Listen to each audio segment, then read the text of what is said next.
might say, than my side piece. This happened in the milling process when we were cutting wood.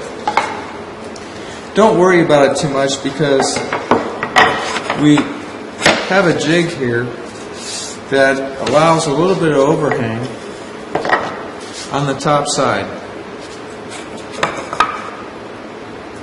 And by allowing that overhang, we can now flush trim these side pieces in the front trim completely flush to the top after it's glued and the glue is dry. We wouldn't want to make this perfectly flush when we glue it up because maybe the back is up, maybe the front is up, and then we would have plywood showing. So by using this jig, it works pretty good for this particular project. Now we're going to put some clamps on, but we first need to put glue around our edges.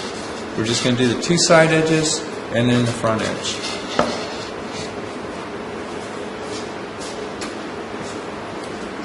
Okay, so just lay your glue on. After you're done with this jig, go ahead and clean any glue runoff so that the next person that uses the jig doesn't have a big glob of glue that's pushing up the boards and causing them to be uneven. The nice thing about using a jig, you should have a completely flat surface.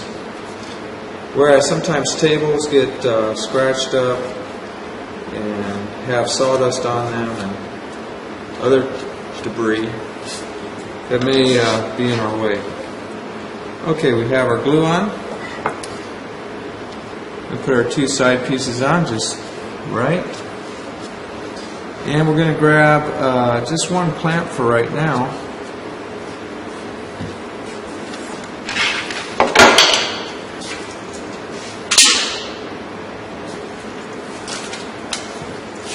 I had to actually make a new video of this because we had different types of clamps, and so the process has changed slightly for me.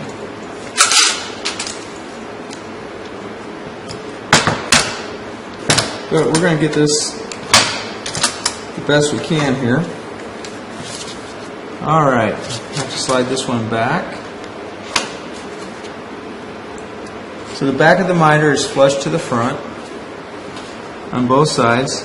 We can take a piece that has no glue on either the front or our top trim and see how well it fits in at this point.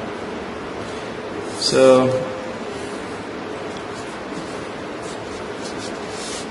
a slight gap on this side. There we go, that's looking pretty good.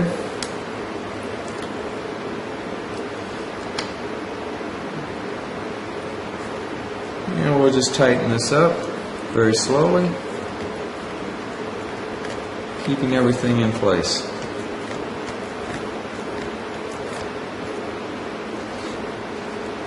I may have to put one more clamp on the back side here.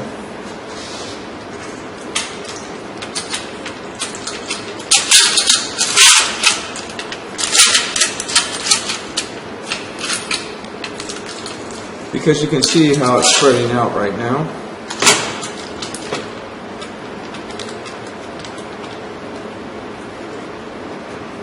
Which means I could actually probably move this whole thing up.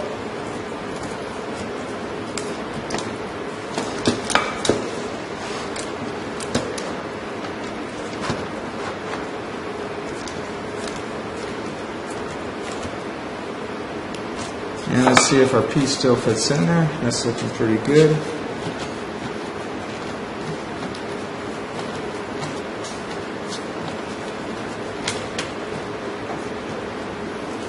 Getting a little gap here. Might be a slight angle on that cut because there really shouldn't be any gap as much pressure as I'm putting on there. See if that's caused a gap in our front. Still looks straight up and down on the front side. There we go. So we're looking pretty good on this corner. And this corner, not too bad either. Okay. So we'll leave that. You could just put these two clamps on, wait till the next day, and then put your front on. I suggest trying to do it all at once if possible. I'll get my clamp ready for one of these. And if you're going to put glue on your wood first, it's a little bit easier now rather than lifting your top. Make sure you do it on the top side only and on your miters. You catch the miter first on each end. Please don't forget to put glue on your miters. It's going to help keep that joint nice and tight. About 1 finger width is the thickness of your wood.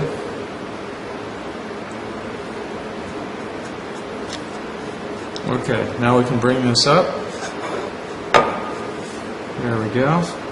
It's good to have a wet paper towel so you can wipe the glue off your finger, or a scrap piece of wood.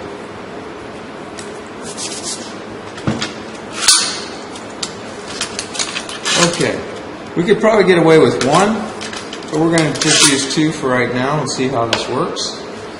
And this clamp might be in my way, and if that's the case, I may have to move this farther forward.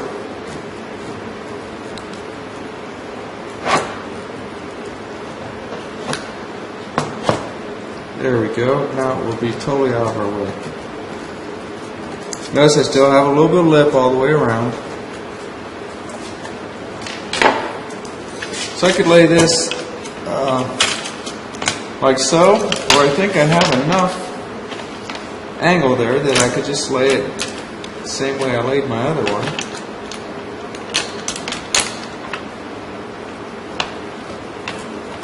So it looks like it's going to take about 4 clamps with this particular device. It's causing a gap right now because we only have pressure on one side, but that should get fixed as soon as we put this other clamp on.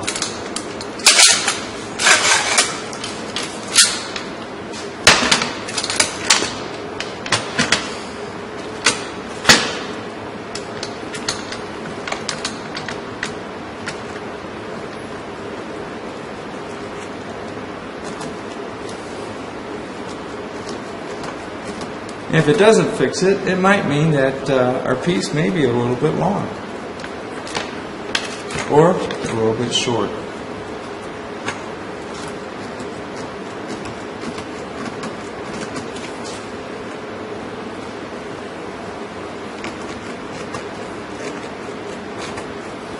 You don't want them too uneven, or on the bottom side they'll be uneven as well. So I wouldn't have it any more uneven than what I do right now.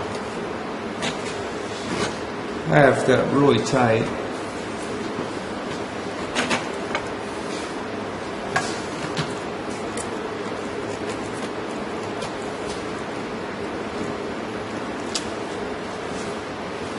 Okay, let's take a look from the front side.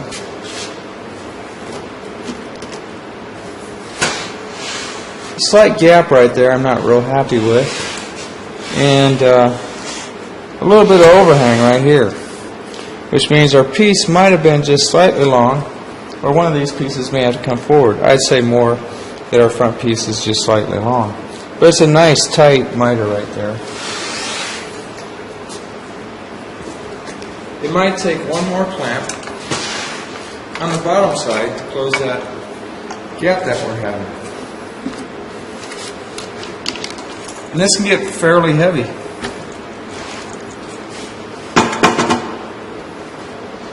So at this point, we could probably grab one of our lighter clamps and try to squeeze this together, or another heavy clamp. I'll show you what I did, and it really did the trick for us. Just took this clamp right here, slid it, and you can see it closing that gap. Sometimes clamps put pressures that you don't want, so you have to bring opposite pressures to counteract what the clamps are doing on that side. But notice how tight that miter is right there and how tight it is. So we have a really tight miter now just from this one extra clamp. So it did take 4 clamps, plus a 5th clamp here. Just dry real good in at least 2 hours and possibly till the next day. And that completes your top.